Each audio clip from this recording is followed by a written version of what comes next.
my screen. Let me go with Windows, and here we go. Now everybody disappears on me, and I have to try to get them back. And let me go to present. Now, everybody can see my successful study strategies for struggling students. Very good.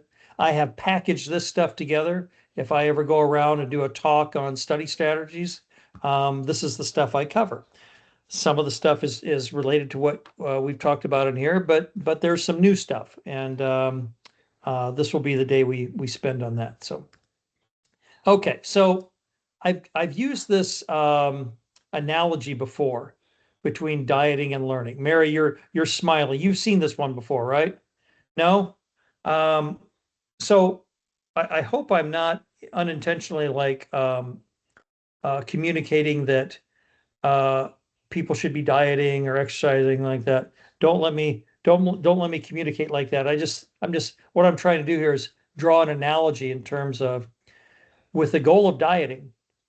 A lot of people have like, well, I'd like to be healthier. Maybe I want to cut back on my blood pressure. Maybe I want my cholesterol to be down to healthy levels. Maybe I want to get my overall weight level to a goal where I'm comfortable, something like that.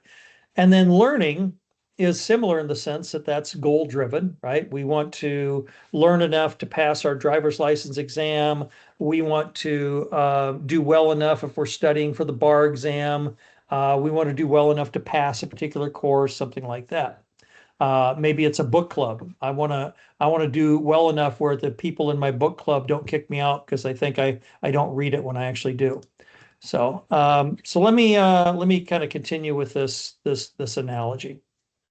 So one of the diet plans that came out, oh, about 10 years ago or whatever, stressed that it's not what you eat, it's how and when you eat, which is very new approach for many because most people, their approach to dieting is like, all right, I can't eat anything I enjoy anymore. I'm gonna have to get rid of all ice cream, alcohol, desserts, greasy fried foods, anything that basically makes life worth living. I'm going to have to stop eating that and be a sad person from now on if I want to reach my goal.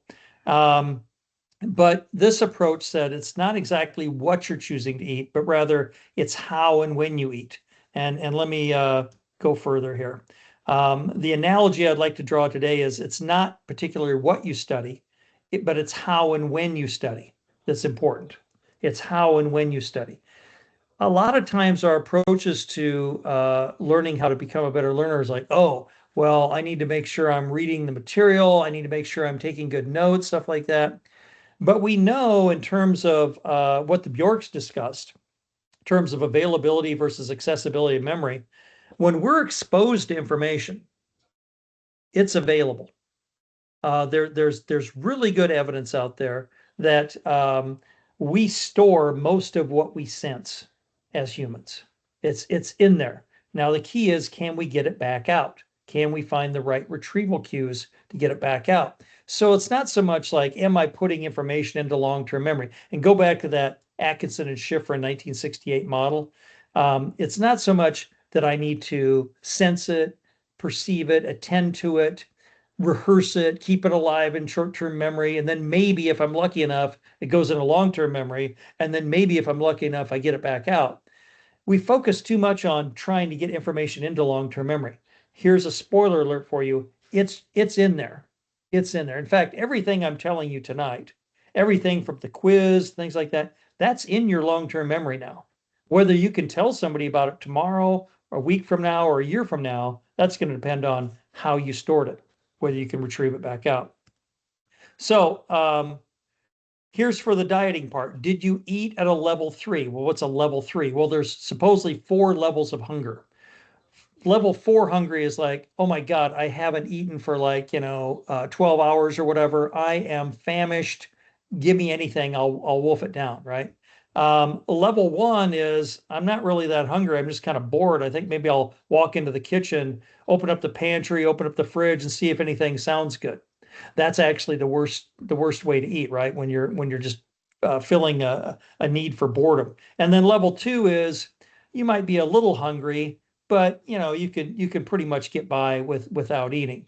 And the tough thing about dieting is you've got to learn to kind of push through those level ones and level twos. Like, yeah, I'm feeling a little bit hunger now, but the reaction doesn't have to be I need to immediately go find food to munch on.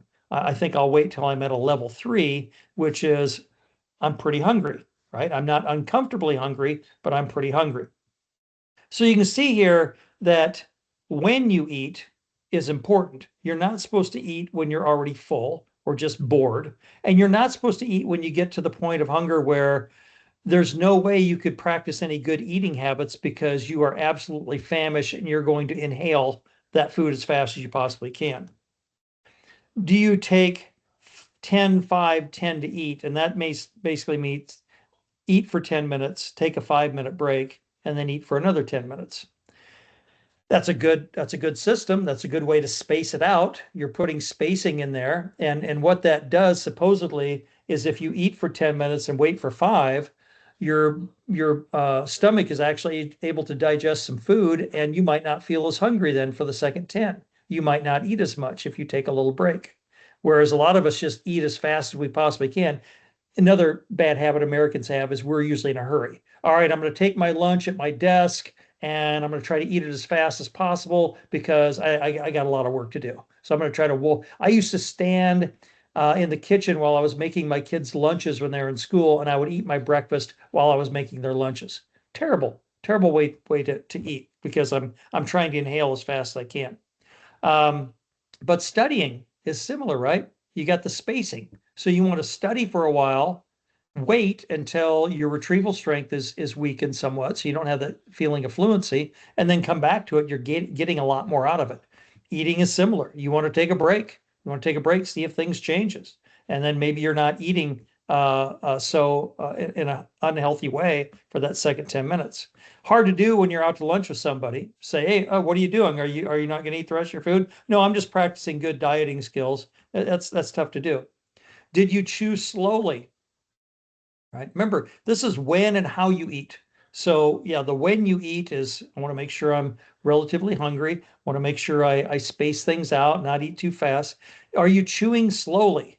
Everybody says like chew slowly so you can enjoy the taste of your food. Because if you're going to eat that French fry, if you're going to eat that slice of pizza, if you're going to eat the ice cream, obviously, right? Those aren't exactly foods on the list of this is great health food.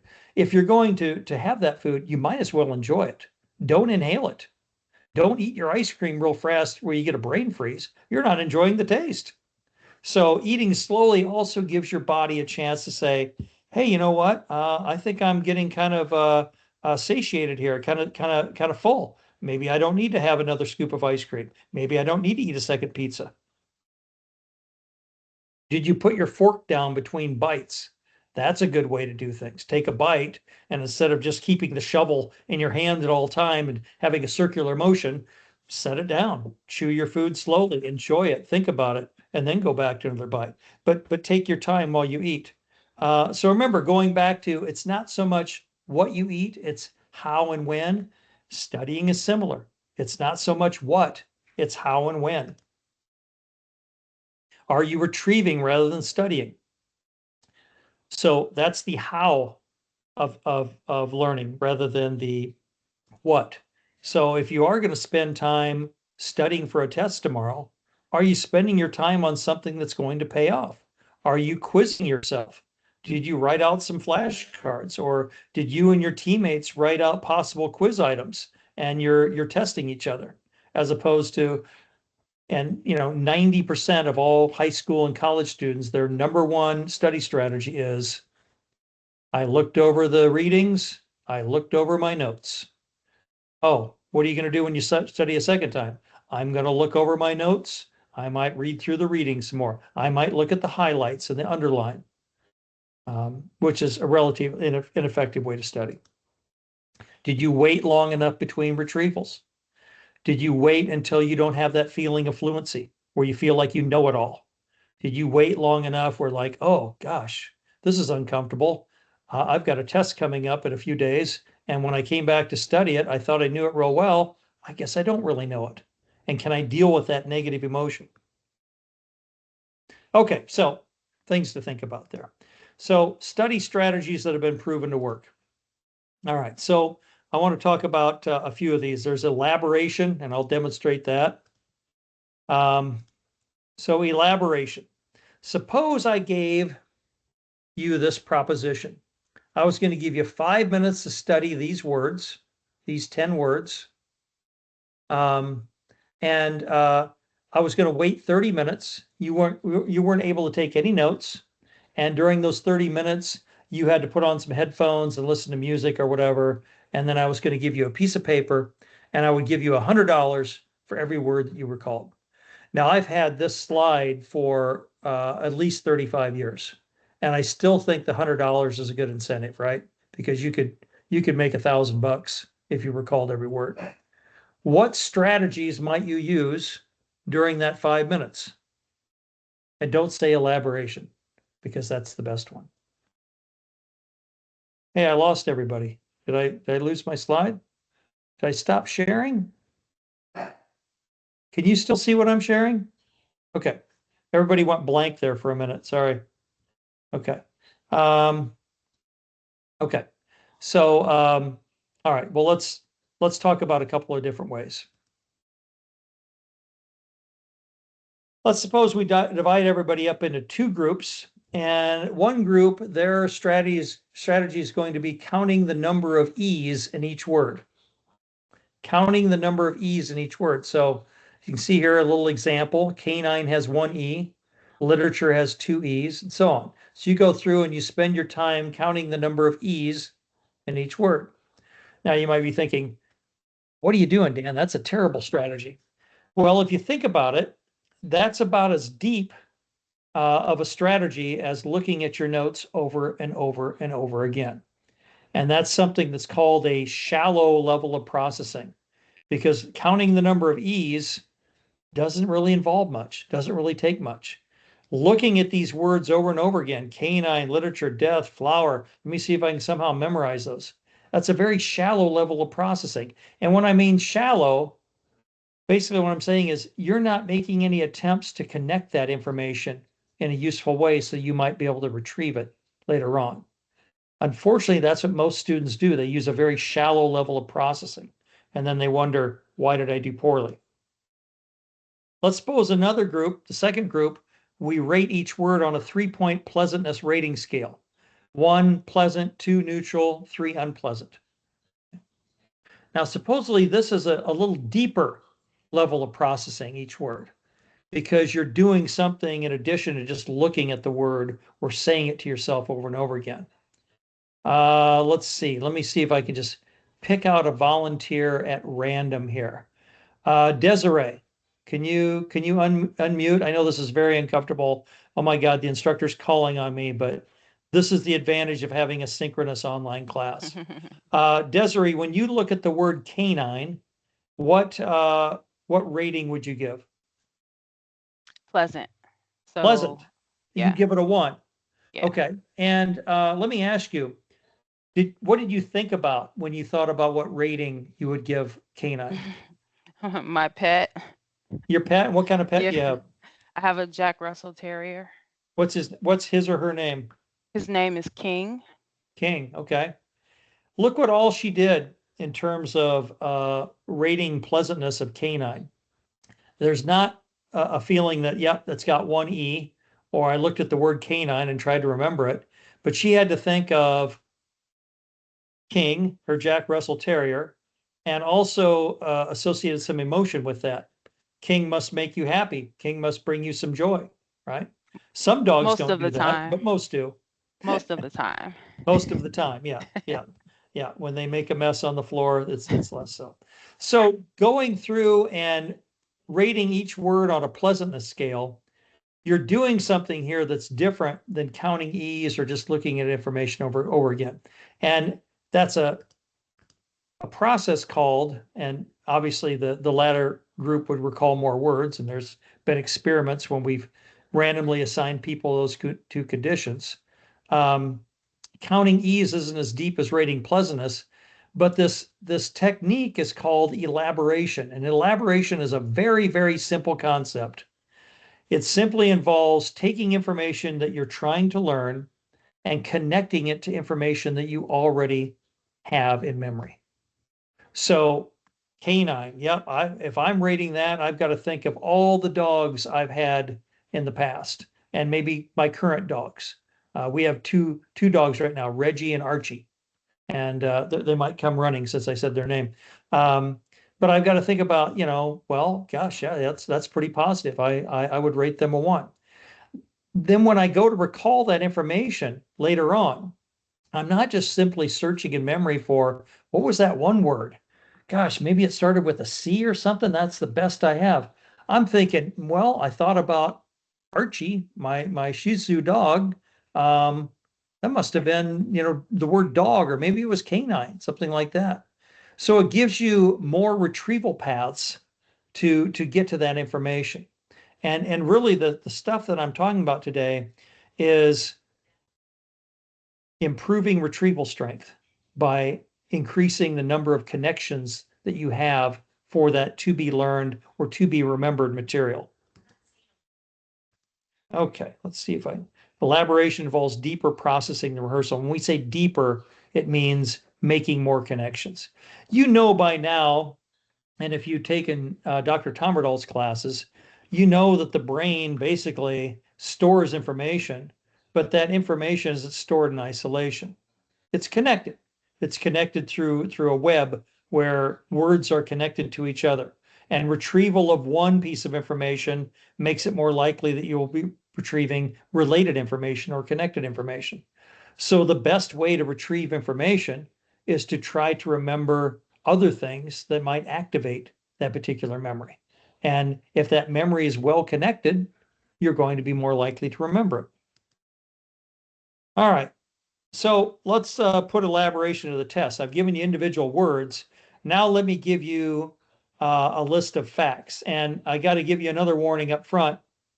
This list of facts came from, I think, these are stimulus materials from an experiment that was run back in the early 70s. So some of these facts are not politically correct, and you'll see why. Here we go. The fat one bought the padlock. There's a good example. The strong one cleaned the paintbrush. The cheerful one read the newspaper. The skinny one purchased the scissors. The funny one admired the ring. The toothless one plugged in the cord. All right, so facts are harder to remember than individual words because with these facts, we've got basically 3 things in each of those 6 sentences, right? We've got a subject, we've got an object, and we've got a verb, right? We've got a predicate. That's a lot of stuff to remember. That's 18 things, and you can have interference here. You might think, like, oh gosh, this one did this, but you got the wrong this, and or you got the wrong verb or something like that. So this is more similar to what you're going to face in terms of learning information from text. You have to know a lot of facts. Well, let's take an example of how to remember this information. How many of you think you could answer all 6 questions if I give you these up front right now? If you didn't write them down. Look at Brian, what a show off. Which one purchased the scissors, newspaper, cleaned the paintbrush, mired the ring, plugged in the cord, bought the padlock? Anybody feel confident like Brian that they know all 6? Brianna, another know-it-all. I get it. Yeah, there's some in every class. I get it. 4 of 6. Okay, for the rest of us humans, though, for the rest of us mortals, here's a strategy you might use to help you remember the information. So what I'm going to tell you sounds a little bit crazy. It's kind of like, the best way to learn information is to forget. We're going to use a strategy here where we add additional words to these sentences to make them more meaningful. So we're going to have more information to remember, but it's going to make it more meaningful.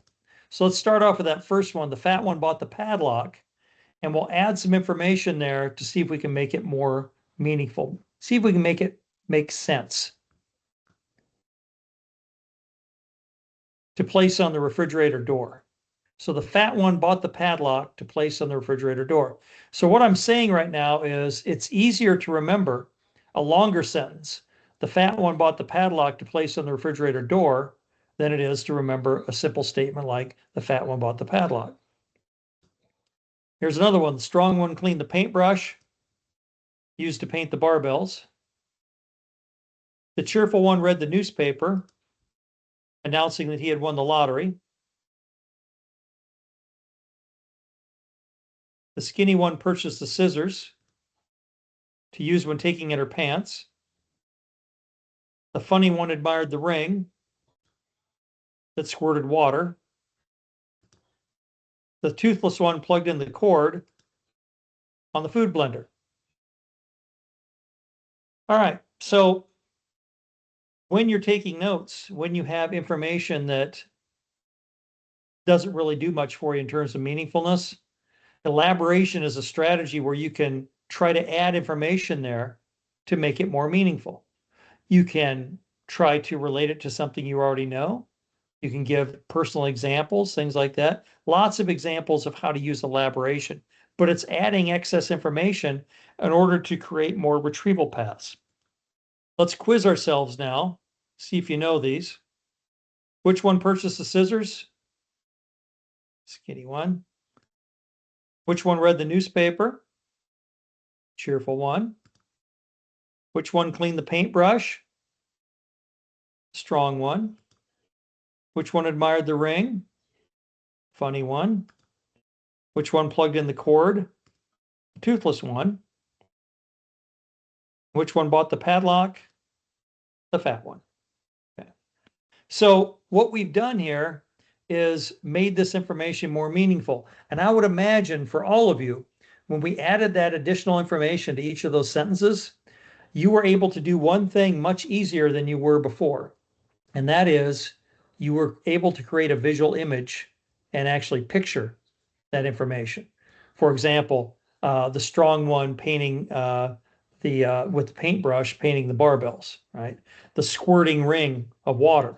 That's much more visual than it was before. So visual imagery is a very powerful retrieval cue. And we'll talk about visual advantages here a little bit later, but the dual coding hypothesis from Alan Pavio, a Canadian researcher, that's been around for a long time. Anything you can do to make things more visual in terms of creating an image that you could picture is a powerful retrieval cue. Okay, so study strategies have been proven to work. Elaboration, and now we'll cover organization.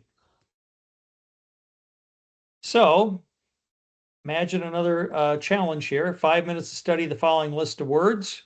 Recall them 30 minutes later, $100 for each correct word. So we got 12 words there, right? And what strategy would we use, right?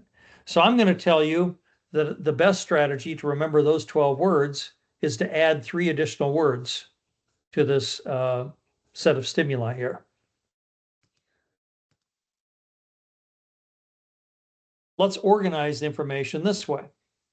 So we're going to add closet, kitchen, and shed to this information. And by having 15 words to study instead of 12, we're going to remember a lot more information. And you're organizing them around where they might be found. But the important part here, the important strategy is tennis racket, coat, shoes, and vacuum can be connected to each other. You don't have to connect them to what you already know, but you can connect them to each other and organize information so that you still are making connections and you increase your retrieval strength. Things in a shed, lawnmower, rake, bicycle, hose. You could have put the tennis racket in the shed. That would have been fine. Things in a kitchen, though. Table, stove, fork, saucer. You could have put the table in a shed too. A table might be in a shed, but you're organizing these things in a way that you're using your previous information that you know, and you're seeing connections among the pieces of information you're trying to remember. So organization is simply a way to try to increase retrieval strength by connecting the things you're trying to remember with each other. And, that's basically the two ways now. You can elaborate, try to connect new information to what we already know, or you can organize and try to connect them to each other. But now when you're trying to retrieve that 30 minutes later, instead of trying to remember, oh gosh, what were some of those words? You're trying to close your eyes and picture what was in the shed, what was in the kitchen, what was in the closet. And that's a much more powerful retrieval cue than studying things in isolation. Too many times we study information where it doesn't make sense, where it's not connected to what we already know or connected to each other. And the key to studying and learning information is making connections. All right, here's another way of organizing information. Now, if you've ever taken statistics or research methods, you know that there's scales of measurement on which you can measure anything. There's nominal, ordinal, interval, and ratio.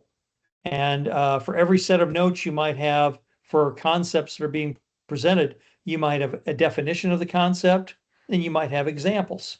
Okay? This is a great way to organize the information. You could add a third column down there and call it personal examples or new examples that you generated. If you generate new examples on your own, much more effective way to study than relying on instructor or textbook examples. And the best thing about this set of notes, and this is basically called a graphic organizer, this takes advantage of three powerful study strategies. Obviously, organization, but you can use elaboration by putting in personal examples, personalizing the information, connecting to what you already know. And then I've run a number of studies in the last 30 years that show that people store this particular piece of information in memory visually in addition to in a verbal format. So you're having more information that you can search for in memory more easily. This is also interleaving. Explain to me how that's interleaving, Mary. Sorry. Because it's all under statistics, they're types of measurement. And so if you generate different examples and you try to ask yourself, is this nominal, ordinal, interval, or ratio, then it's a nuanced difference between something that is somewhat similar. Yeah. So yeah. for me, it's elaboration and interleaving, Yeah. like when I look at it. Yeah. Yeah. And interleaving is definitely the compare and contrast, right? You're not studying one thing in isolation. You're studying several and you're having to look at the subtle differences between those. Yeah. Very good. Very good. Yeah. So visual imagery and yeah, graphic organizer notes. I spent about 15 years studying graphic organizer notes doing experiments. So let's look at the study strategies again now. We've got elaboration. We've got organization. Being a little slow here to click. And then selecting important information. That's not really an earth-shattering study strategy, but knowing what important information to write down, knowing what information to emphasize and study is an important strategy. That comes in note-taking, that comes in knowing what to pay attention to.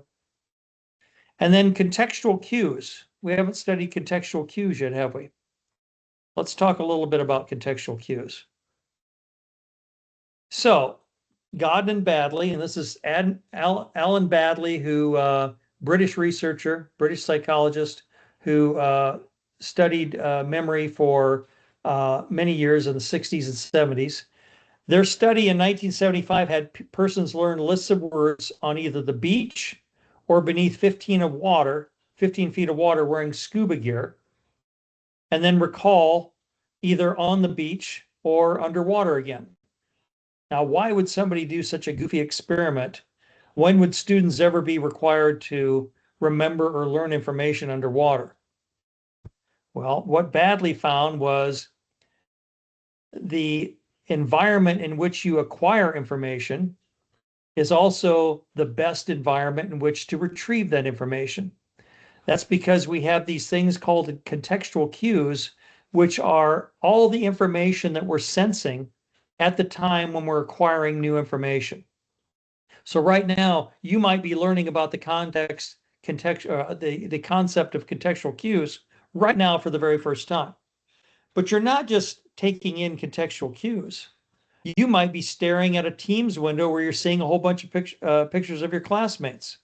You might be hearing my voice. There might be other sounds going on. There might be a dog growling in the background. You might have a significant other who's nice enough to make you dinner, and that's going to be waiting for you in a few minutes. You might have lots of other things going on. You might have a cold right now. You might be stuffed up. Um, all of those things can act as retrieval cues if they are also present at the time when you're trying to retrieve the information. So Badley found that the people who had scuba gear on and they studied information underwater recalled that information best when they were looking through a diver's mask, had bubbles going on, had a wetsuit on. That was the best retrieval cue. You can do this experiment also in different classrooms, different rooms and environments. This has been done lots of times. You have students learn information in one environment, and then you test them in a different environment. If that test environment is the same or very similar to the one in which you acquired the information, then you're going to be better able to remember that. If it's just simply different, then you're not. Now, the Bjorks talked about varying the conditions of learning. And another strategy you can do is to change your context or environment every time you study. Then you're going to have lots of retrieval cues available to you. And if you're interested in this notion of transfer, where I'd like to be able to retrieve this in lots of different environments, then you should be studying in lots of different environments because those are going to key and cue your retrieval. Brianna, you had your hand up for a minute. I did. I think it might have been a little while ago because I wrote something down to ask you. Um, so this may not be completely on task, but it was about the 6 sentences that we remembered about the 6 different people and the things that they were Yeah. doing. Yeah. If you were to hypothetically ask us, like, okay, now you need to memorize this for a final exam. Right. The difference would be that we would recall them with that elaboration and then 2 days later recall them again with that elaboration, or maybe like make a table of who all the people were and match it to what they were doing or things like that, right? Right. Right. Okay. I just wanted to check that. I think that was a little while ago. Sorry if it was more recent. No. So in that particular example, the facts that you would be expected to remember on a final exam would be something like, the cheerful one read the newspaper. Mhm. And that's a pretty generic fact or whatever, doesn't really make much sense, but it's something, similar to what is the spacing effect? What is interleaving? Something like that. That's a basic fact. By adding information to that, you're making it more meaningful. You're able to visualize it better and so on. If you study, like, for example, what the spacing effect is, and you're able to add information to it and say, oh, that was like that time I studied for that biology exam, and I took a few days off inadvertently, and I came back to it, and it was much tougher to study the information, remember it, but I benefited from that. That's going to be a much more powerful retrieval cue than, yeah, I just studied this stupid thing called the spacing effect. I didn't apply it to myself at all. I didn't try to visualize. I just studied it in isolation. I read it over and over again. So, yeah, good. Thank you. Rebecca, you have your hand up too? Yes, thank you. I was curious about with them saying changing the study place, Yeah. but then also with this being contextual cues, because we know that, would something like earplugs be something that they can take to each thing, but then when they take the test and they can pull out their earplugs, would that be a contextual cue that helps bring that information back because they have it in each place? Well, Something earplugs like could that. serve as a contextual cue, and that would be something that they would actually allow in a testing room that wouldn't provide any unfair advantage. Have any of you read this stuff recently on they're banning smart glasses from like the ACT and SAT test because when you wear these smart glasses, you can actually see like a computer screen inside your glasses, and you could inadvertently, take screenshots of the computer screen that you're taking a test on, send it back to somebody, have them look up the answers for you. That's a step beyond contextual cues. But the contextual cues environment are basically just all the stimuli you're sensing at the time in which you're acquiring information to see if you can have something like that available at the time of retrieval. Now, we know this from, powerful memories coming back to us when we're in certain conditions or whatever. You go back to your hometown, the place where you grew up. You're not thinking of a lot of childhood memories right now, but when you go back there and spend time like in the house where you grew up, or that yard, that neighborhood, the old schoolhouse. They tore down my old schoolhouse about 20 years ago. And I felt like, man, that flushed out a lot of memories for me, because without those cues, I'm not going to get them back. Those can be very, very powerful. There's also these things known as mood congruent and state dependent memory. Very similar in the sense that mood congruent is, if you're in a particular mood when you acquire information, you have an advantage in terms of retrieving the information if I can put you in that same mood. That's why depression can be such a vicious cycle, because when we get into a depressed mood, the memories that come to us are usually bad and sad. And it's tough to get out of those, because that's usually what's triggered, and that's usually what we think of. State dependent memory can be something like, well, and Alan Badley did another experiment back in the 70s, one that you probably couldn't do as easily today, but he had people study lists of words either smoking regular cigarettes or marijuana cigarettes. And he found that the people who were high on THC recalled the information better if they had been high when they're also high when they're retrieving the information. So states, moods, environmental stimuli, it can all act as powerful retrieval cues. And Mary, you want to chew me out for my mentioning of marijuana? Go ahead. You have your hand up, sorry. I do, and no, I don't. I want to ask about the idea that this seems like a bad thing to me, the contextual clues that there's no transfer. Because like when you teach vocabulary, at least in a foreign language, sometimes we get used to teaching vocabulary with a very particular context, and that ends up hurting the student because context varies so much. And so you want to change at least the context. So when is it not a good thing and when is it a good thing? That's my question. It's a really good question. And what I would say is, let's say somebody's taking a very high stakes test, like the bar exam or the medical boards or something like this. This is going to determine whether you can practice law, whether you can practice medicine. And they're asking me, should I study in a bunch of different environments, or should I study in the same place where I'm going to be tested? And I would say, to pass that test, see if you can get into that classroom beforehand. And I used to do this when I was an undergraduate, because at the University of Nebraska, all of our classroom buildings were open in the evenings. I have night classes. And sometimes, this classroom where I took the afternoon class wasn't being used, but it was open. I'd go in there to study. All my friends would be going like to the library, they'd get in a group of 10 people, and all they'd do is basically spend their time watching girls and not study at all. But I would go, I guess I was a real nerd back then. I would go and study in the classroom because I knew that that's where I'm going to be tested.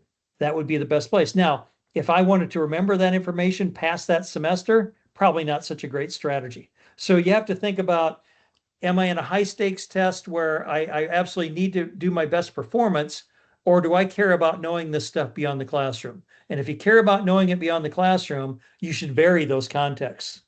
Absolutely. Yeah. All right. I've talked about marijuana. I've talked about scuba diving. I think we're ready to move on. Whoops. I skipped something. Context dependency effect accounts for 40% of the difference in recall if you're in the same environment when tested as you were when you acquired information, especially if the other control condition is very, very different from where you're going to be tested. Okay, so let's go through these again. We covered elaboration, organization, selection, contextual cues, visual imagery. We've talked about that already. And here's some more examples of graphic note taking. So here's some text, an example of text that you might read and study. Let's suppose we were studying a unit on bats, where I had to study a lot of different bats. And like Mary said, learning about a bunch of different bats, interleaving is a very good approach in terms of, I don't want to study all about one bat and read everything there is and study over and over again before I move on to something else. I want to see if I can mix these up a little bit. So we've got Mexican free-tailed bats. How many of you have been to Austin, Texas and seen the Congress Avenue bat explosion in the summertime? And then there's flying foxes, vampire bats. There's and of course, each one of these, they talk about what they eat. They talk about their size, their color, where they live, and so on. So this is a lot of facts, a lot of information. And here's a way in which you might organize that information. You've got the 6 different types of bats at the top. And you know, for every one, they talked about where they're located, their overall length, their size, their color, what they eat, and what they live in for homes. That's a good way to take notes on information. And like I said, not only do you have the information organized in a helpful way, but you're also using visual imagery to help you remember those notes. And let me ask you this question real quickly. When you take a closed book, closed notes test, not like the ones you're taking here, because I know some of you can have the readings up on another monitor over here. And if you have a little extra time, let me just look up that question number 6. But if you're taking a closed book, closed notes test and you're trying to remember information, how many of you have ever closed your eyes and thought, I can remember studying that and I know which corner of my notes page that information was on, or I know where I had that highlighted in the textbook? That's because you're drawing on your visual memory. You remember information, retrieve it, as opposed to just your verbal memory where everything's stored semantically. So visual imagery is a very, very powerful strategy that's sort of overlooked.